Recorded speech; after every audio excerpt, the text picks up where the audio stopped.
Dust swirled like startled birds in a dim cathedral. Margaret Collins stepped inside, palms raw from the steering wheel. Cold air carried the scent of damp wood and something sweet. She whispered, "I'm here," unsure if to herself or the house. A loose board snapped beneath her boot, a sharp rebuke, sun-knifed through a broken pane, drawing gold across rot. She traced a crack in the wall like a lifeline on skin. The silence wasn't empty. It pulsed, slow and watchful. Her grief answered it, heavy as a wet coat. She set her duffel on a crooked stair. Inside, a hammer, nails, and a folded deed trembled. The ink named this ruin her improbable harbor. A widow buying a wreck with courage and a credit card. Temporary, she told the banister that wobbled in reply. From the kitchen, a drip measured time in tinny beats. The sink coughed rust. The faucet bled brown. She found a bucket, dented like an old moon. Water pooled, reflecting a cracked ceiling sky. Her face floated there, older, tired, unbroken. She opened a window. The sash snarled, then yielded. Wind slipped in, tasting like rain and pine. Somewhere outside, a dog barked twice, then stopped. The house inhaled, boards settling in cautious relief. Alive, she said, and meant them both. On the mantel, a ceramic bird faced the wall. She turned it around. Its glaze was chipped blue. Someone had loved trivial beauty once, fiercely. Her chest ached at the familiarity of small devotion. She placed it center, a fragile, defiant sentinel. Night arrived early, thick as velvet ash. She unrolled the sleeping bag on the bare floor. The room cooled, and memories warmed to a sting. Her husband's laugh flickered like candlelight, then dimmed. The house creaked, answering with its own ghost of loss. Coffee steamed in a chipped mug, tasting like resolve. Light painted the walls, the color of unkept promises. She breathed, counted, let the heat anchor her ribs. One room, she told herself, just one today. She chose the front parlor, wide and wounded. Peeling wallpaper curled like old secrets. Margaret slid a putty knife beneath a stubborn seam. Paper tore with a sigh, slow as shedding skin. The wall beneath bore scars shaped like rivers dot behind the stove. She discovered a child's height marks, dates penciled in, tallies climbing toward hope. A name, half erased, GCE, perhaps Grace. She touched the letters and felt her throat narrow. Lives had reached upward here before hers did. A box of nails toppled. Metal clinked like rain. She laughed at herself, thin, but it was laughter. The sound startled the room into softer posture. Windows brightened as dust resigned and settled. The house seemed to lean in, listening closer. By noon, one corner gleamed clean and honest. Bare plaster aired out its long-held breath. She ran her hand across it and felt steadier. Progress could be this small and still be real. She said it aloud, to learn the taste of it. A photograph lurked behind a loose baseboard. Two women on a porch, shoulders nearly touching. One wore a grief that tried to smile. The other held her hand like a secret promise. Margaret placed it on the mantel beside the bird. Afternoon slid toward blue, and fatigue arrived. Her body trembled with that good, used feeling. She washed her hands. The water ran almost clear. Almost was a victory big enough for today. Outside, a mail truck sighed to a halt. She wore a postal cap and a springy confidence. "Helen," she added, offering a hand and a grin. Margaret took it, surprised by that bright warmth. "I'm only persistent," she answered, meaning both things. Helen handed over a forward-stamped envelope, old paper, soft as fabric, addressed to this house. Return sender, G. Whitmore, written with careful hope. "Been bouncing around the system for months," Helen said. "Figured it belongs with whoever's listening now." They stood on the porch, where paint peeled like frost. Margaret felt the envelope's heartbeat against her fingers. "Do you know the history?" she asked softly. Helen's face shifted, clouding with neighborly memory. "Bits and rumors," she said, "enough to respect it." Inside, they drank coffee at a craton table. Steam climbed. The ceramic bird supervised from the mantel. Helen spoke of winters that tested marriages and roofs, of a woman who planted lilacs that outlived goodbyes, of summers when laughter stuck to the screens. Margaret turned the envelope over and over. She did not open it, not yet. Some doors need knocking from both sides first. She set it between them like a small fire. They warmed their hands without touching the flame. Before leaving, Helen pressed a card into her palm. "Anything you need," she said, eyes steady. "Except a miracle. Those, you'll make yourself." Margaret watched the mail truck disappear into pines. The house exhaled, the envelope waiting like a bell. Evening rolled in, ribboned with birdsong. She held the letter to lamplight. Words ghost. Not reading felt like courage, oddly enough. She slid it into the mantle's narrow groove. Tomorrow, she promised. And the promise held. Margaret climbed the ladder with a belt of tools. The roof complained in a language of nails and sighs. She set a shingle, then another. Breath by breath, progress beat time against the sky's gray drum.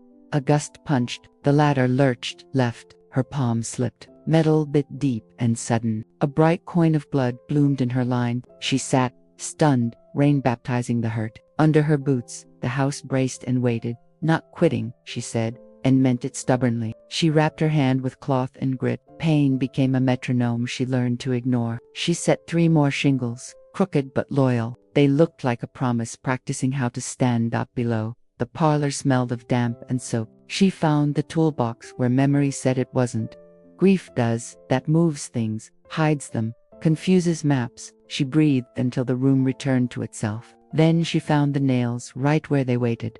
She ate an apple that tasted like September. Juice ran. Rain answered on the windows. Her husband used to cut apples in 8 slices. She bit whole, letting mess declare new rules. Some rituals needed breaking to keep the soul. By afternoon, the storm gathered its shoulders. Thunder spoke in vowels, long and warning. She climbed once more, slower, almost reverent. Each step was a negotiation with fear. Each nail a stubborn syllable of becoming.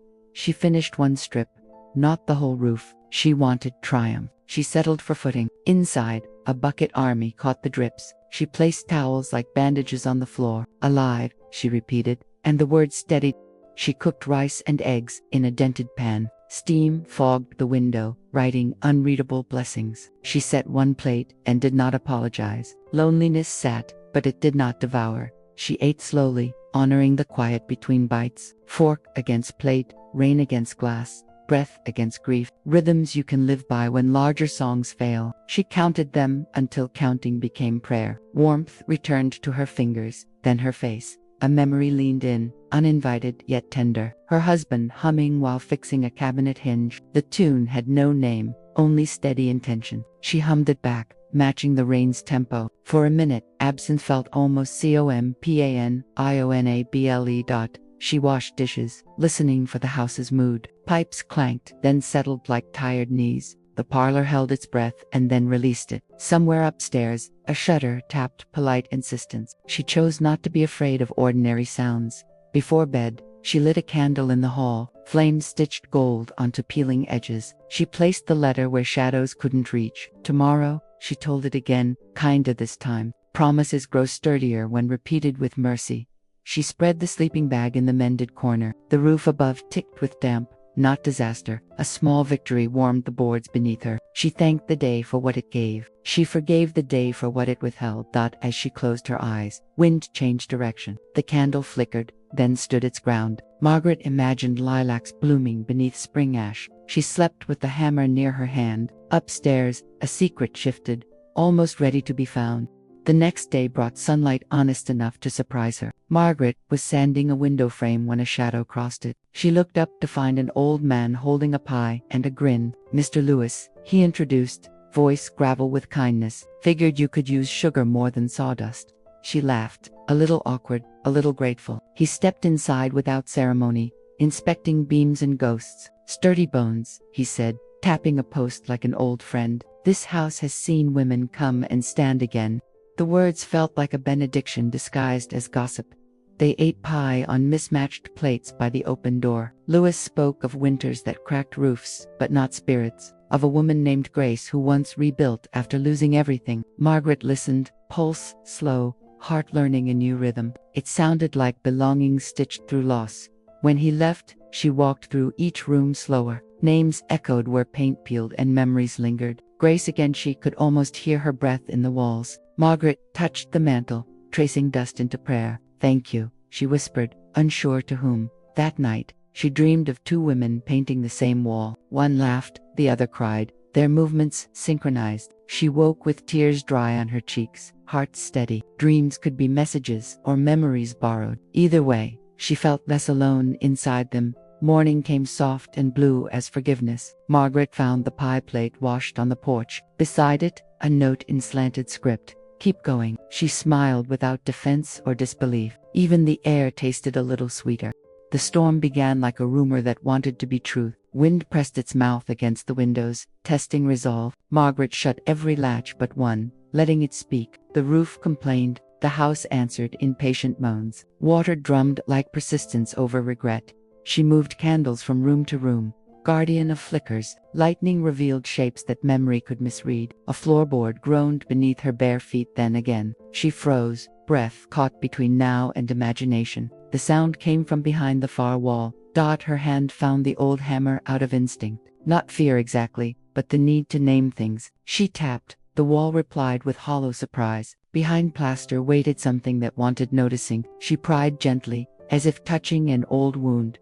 Dust rose like secrets breaking silence. A small compartment revealed itself in shadow. Inside, a bundle of letters tied with faded ribbon. Paper smelled of cedar and rain long past. On top, to whoever finds this when I am gone. She sat on the floor, storm muttering approval outside. The letters trembled in her lap, alive again. Her hand shook as if holding someone's pulse. Grace Whitmore, signed in steady ink at the bottom. Margaret whispered the name like a spell. She didn't read them all, not yet. Some words need waiting, like seeds before spring. But she read the first, voice barely sound. Rebuilding is another way of remembering, Grace wrote. Margaret closed her eyes and nodded to the thunder. When the storm eased, the house smelled like renewal. She stacked the letters beside the bird on the mantel, each envelope a heartbeat from another time. Outside, clouds peeled back to reveal cautious stars. She slept knowing the house had finally spoken. Morning came with light, sharp as revelation. Margaret brewed coffee and faced the unopened bundle. The ribbon crumbled like it had waited too long. One by one, she unfolded stories, sealed in dust. Grace's handwriting looped like steady breath across paper.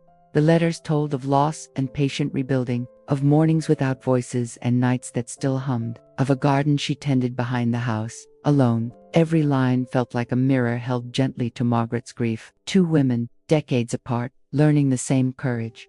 Grace wrote of loneliness as if it were a teacher. You learn its lessons or repeat the class forever. Margaret smiled through the ache those words stirred. Some truths age well, like scars that turn into maps. She marked the line with trembling reverence. Helen arrived with mail and 2 cups to share. Margaret read her one paragraph aloud. Hesitant, Helen listened as if hearing her own mother's voice. Maybe she wanted someone to finish what she started. Margaret felt that sentence land deep and right. Together they boxed the letters in new paper. Margaret promised to keep reading one each dawn. Rituals, she learned, build bridges between broken days. Helen hugged her with quiet understanding and left. The house seemed to hum approval as the door clicked. That night, she dreamed of Grace walking the garden path. Their eyes met through time's soft curtain. Grace nodded once, then turned toward sunrise. Margaret woke with wet cheeks and warm hands. Rebirth, she thought, might sound exactly like that.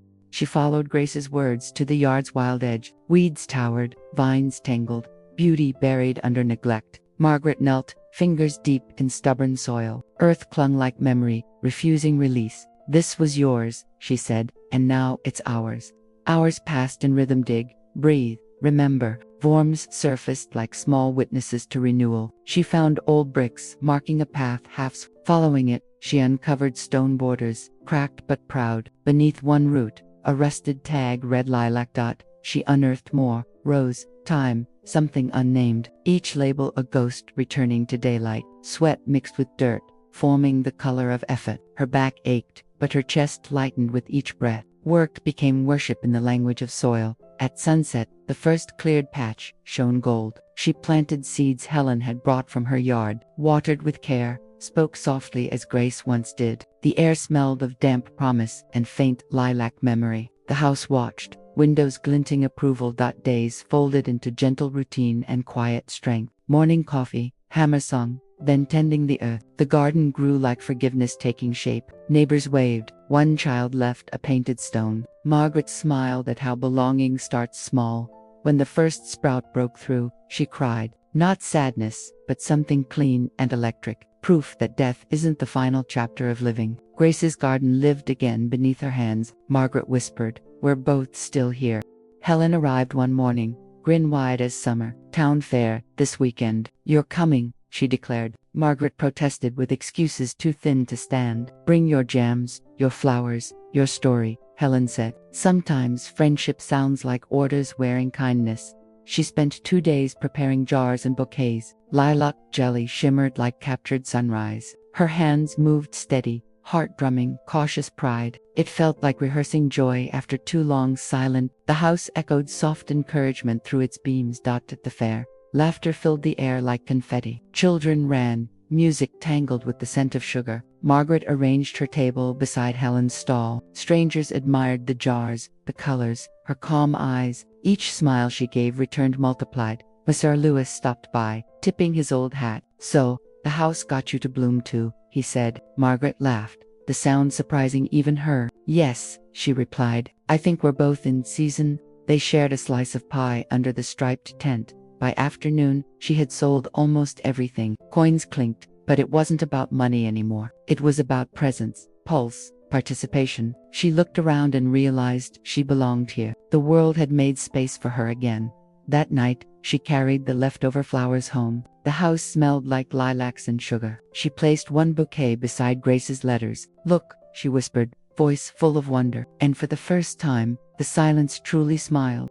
Wind rose again, darker and more determined. The sky folded itself into bruised shades of gray. Margaret watched from the porch, arms wrapped tight. She felt the pressure change, deep and familiar. The air whispered, "Not yet finished."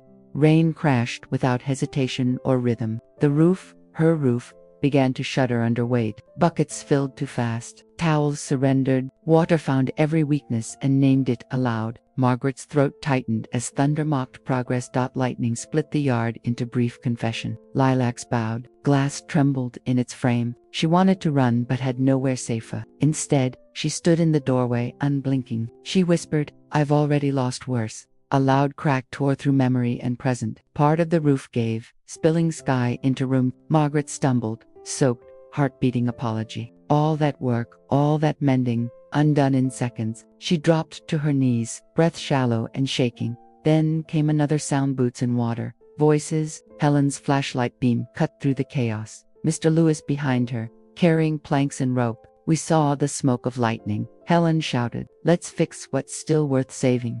Together they pushed furniture aside, patched holes. Rain softened to rhythm instead of rage. Neighbors arrived, tools flashing like tiny hopes. The storm fought, but they answered with persistence. Margaret felt her fear shrink beside so many hands. When dawn crept back, the house was wounded, yet standing. Walls dripped, but warmth held inside them. Margaret leaned on the hammer, exhausted, grateful. Her eyes met Helen's across the muddy floor. Both women smiled with the same tired victory.